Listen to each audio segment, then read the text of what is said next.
Sebuah film yang menceritakan tentang seorang gadis yang harus menikah dengan pria tua untuk melunasi hutang-hutangnya. Tapi sebelum saya mulai ceritanya, jangan lupa subscribe dulu ya. Oke guys, langsung saja kita nonton ceritanya. Cerita dimulai dengan seorang pekerja bar di Makau yang bernama Jion. Malam itu, teman Jion memberitahu kalau ada seorang pria tua yang sedang mencari perawat yang cantik. Teman Jion menyuruh agar Jion melamar pekerjaan itu karena gaji yang ditawarkan sangat besar. Teman Jion berkata kalau pria tua itu adalah orang Korea yang disebut Raja Kasino Makau. Melihat bosnya datang, Jion lalu marah-marah karena dia belum gajian selama 3 bulan. Orang-orang dari geng Suipang tiba-tiba datang untuk menagih hutang kepada Jion. Jion menjelaskan kepada mereka kalau sebenarnya yang meminjam uang itu adalah temannya. Tapi mereka tidak mau tahu dan mengancam Jion agar melunasi hutangnya sampai akhir bulan. Jion terpaksa melamar pekerjaan menjadi perawat karena dia sedang membutuhkan banyak uang. Di sana Jion diwawancarai oleh seorang pria yang bernama Songyol. Setelah mendengarkan cerita Jion, Songyol lalu mengajak Jion bertemu lagi untuk mendengarkan tawarannya. Jion pun heran karena Songyol berkata kalau dia akan memberikan uang $1.000 jika Jion mau datang dan mendengarkan tawarannya. Besoknya Jion datang menemui Songyol di bar sebuah hotel. Songyol bercerita kalau Raja Kasino Makau kehilangan keluarganya akibat kecelakaan 10 tahun yang lalu. Dan sejak saat itu, ketua lalu mengurung dirinya di dalam sebuah kapal pesiar. Sebenarnya, ketua dulu mempunyai seorang putra dari wanita lain, tapi dia tidak pernah menghubungi putranya itu. Tapi suatu hari ketua berubah pikiran dan mencari putranya yang sudah dewasa. Dan putranya itu adalah Songyol. Dia sudah ikut bekerja dengan ketua selama 10 tahun. Tapi baru-baru ini ketua telah menulis ulang surat wasiatnya dan menyumbang semua hartanya untuk amal. Songyol merasa kalau selama ini dirinya tidak dianggap karena dia tidak mendapatkan apa-apa. Songyol berkata kalau dia ingin memulihkan harga dirinya dan menyuruh Jion untuk menikah dengan ketua. Karena setelah menikah, maka seluruh harta kekayaannya akan menjadi milik Jion. Songyol menawarkan kalau dia hanya meminta setengah dari harta itu. Setelah mendengar tawaran itu, Jion merasa bingung karena dia membutuhkan banyak uang untuk melunasi hutang dan membayar kontrakannya. Jion akhirnya menerima tawaran Songyol. Agar ketua bisa terpikat, Songyol lalu merubah penampilan Jion karena dia tahu tipe wanita yang disukai oleh ketua. Jion yang sudah merubah penampilannya akhirnya datang ke kapal pesiar. Para karyawan lain lalu heran karena melihat Jion yang mirip dengan mendiang istri ketua. Tidak berapa lama kemudian, sang Raja Kasino Kim Suk-gu akhirnya keluar menemui Jion. Dia dan para kru yang lain lalu heran melihat gaya bicara Jion yang sangat lugas.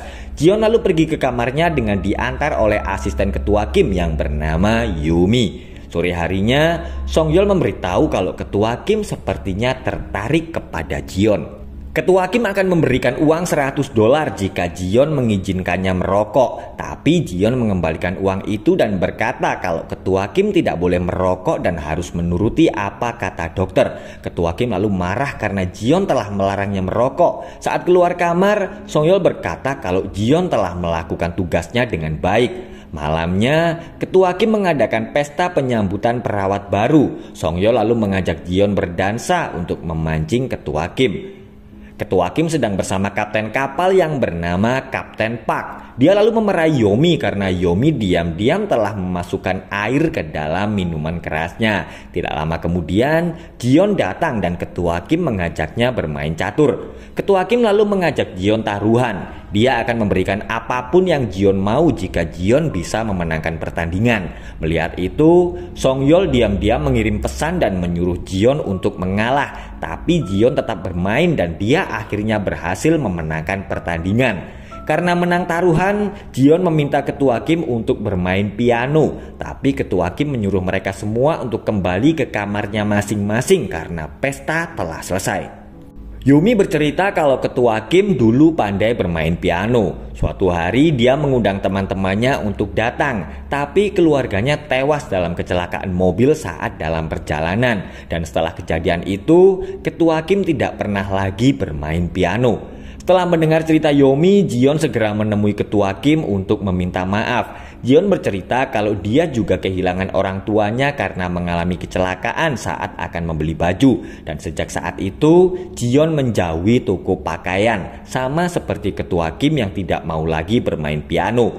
Jion yang keluar kamar lalu kembali lagi karena dia mendengar suara piano. Jion lalu melihat ketua Kim yang kembali bermain piano. Jion marah-marah karena Songyol tidak memberitahunya tentang kenangan ketua Kim dengan piano. Dia bisa merasakan bagaimana sakitnya ketua Kim yang hidup dalam rasa bersalah atas kematian keluarganya. Jion merasa bingung apakah dia harus melanjutkan permainan itu atau tidak. Songyol menyuruh Jion agar terus melanjutkan rencana mereka, dan ternyata Songyol dan Jion sama-sama saling menyukai.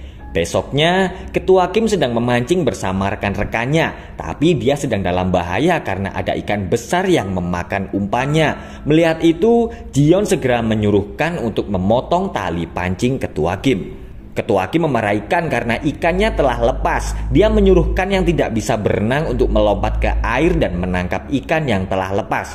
Ketua Kim berkata kalau Kan tidak bisa melakukannya, maka dia akan mengembalikan Kan pulang ke negaranya. Ketua Kim juga memberikan Kan pilihan ketiga. Dia menyuruhkan yang seorang muslim untuk memakan daging babi. Karena Kan tidak bisa berenang, dia lalu menangis dan terpaksa mengambil pilihan ketiga. Jion lalu marah-marah dan meminta ketua Kim menghentikan perbuatannya. Mendengar itu, ketua Kim lalu mengancam akan memecat Jion jika dia terus membantahnya. Ketua Kim yang memiliki temperamen tinggi lalu marah-marah dan menyuruh semua orang di kapal itu untuk mematuhi perintahnya.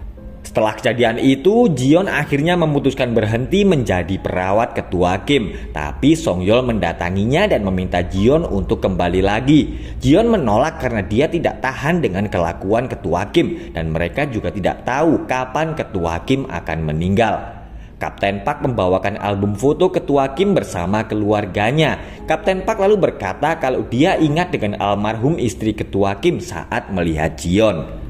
Seminggu kemudian, ketua Kim meminta Songyol mengantarnya menemui Jion. Ketua Kim meminta agar Jion kembali ikut berlayar ke Korea. Dia akan memberi uang yang sangat banyak jika Jion mau kembali. Tapi Jion berkata kalau dia akan kembali ke kamarnya jika ketua Kim terus berbicara soal uang. Ketua Kim bercerita kalau pekerjaan pertamanya di Makau adalah menjadi badut. Mereka bergerak sesuai dengan peluit pemimpin. Suatu hari terjadi kebakaran dan ketua Kim mencuri peluit pemimpin itu, yaitu peluit yang selama ini digunakan oleh ketua Kim untuk memerintah anak buahnya. Jion lalu berhenti karena ketua Kim berkata kalau sekarang dia tidak lagi meniup peluit untuk memanggil anak buahnya. Ketua Kim merasa kalau Jion telah berhasil merubahnya. Jion pun langsung terkejut karena ketua Kim meminta Jion untuk menikah dengannya. Jion akhirnya memutuskan kembali ke kapal dan akan menikah dengan ketua Kim. Ketua Kim berkata kalau dia sengaja tidak menyuruh Songyol mengurus kasino karena bisnis itu tidak cocok dengannya. Dia lalu menyuruh Songyol mencari bisnis yang tepat dan membuat proposal. Jion akhirnya menikah dengan ketua Kim. Saat pesta pernikahan, ketua Kim meminta agar suatu saat Jion bisa melepas bayang-bayangnya sebagai istri raja kasino Makau dan sukses dengan usahanya sendiri. Setelah selesai pesta, Jion dan Songyol bertemu untuk melepaskan rasa rindu mereka. Besoknya Jion yang baru saja bangun tidur langsung terkejut karena ketua Kim telah meninggal. Setelah mendapat kabar dari Jion, Songyol segera melihat keadaan ayahnya yang sudah tidak bernyawa. Songyol melarang Jion memberitahu siapapun kalau ketua Kim telah meninggal karena surat wasiat masih belum disahkan notaris. Mereka tidak akan mendapatkan apa-apa jika surat wasiat itu belum disahkan. Songyol lalu menangis melihat ketua Kim karena bagaimanapun juga ketua Kim adalah ayahnya. Sesampainya di Korea, Songyol menyuruh Jion membawa mayat ketua Kim ke rumahnya. Sementara dia akan pergi mencari notaris. Mereka harus melakukan itu jika ingin mendapatkan harta kekayaan ketua Kim. Victor yang mengantarkan kopi merasa heran karena dia melihat ketua Kim hanya diam saja. Saat sarapan, Jion khawatir mereka semua tahu kalau ketua Kim telah meninggal. Jion takut dia akan menjadi tersangka atas kematian ketua Kim. Kapten Pak lalu memberitahu kalau para reporter sedang menunggu Jion di pelabuhan Busan karena mereka ingin tahu dengan istri raja kasino Makau. Jion meminta agar Kapten Park dan Victor tidak mengganggu Ketua Kim karena dia sedang sakit. Jion berkata kepada mereka berdua kalau Ketua Kim ingin segera sampai di rumah. Setelah melewati para wartawan, Jion segera membawa mayat Ketua Kim pulang ke rumah. Manajer pribadi Ketua Kim yang bernama Ye-jin lalu mengantar mereka ke kamarnya. Karena merasa curiga, Ye-jin mengintip kamar Ketua Kim dari luar. Song-yeol meminta Jion menunggunya sebentar karena dia akan pergi ke notaris.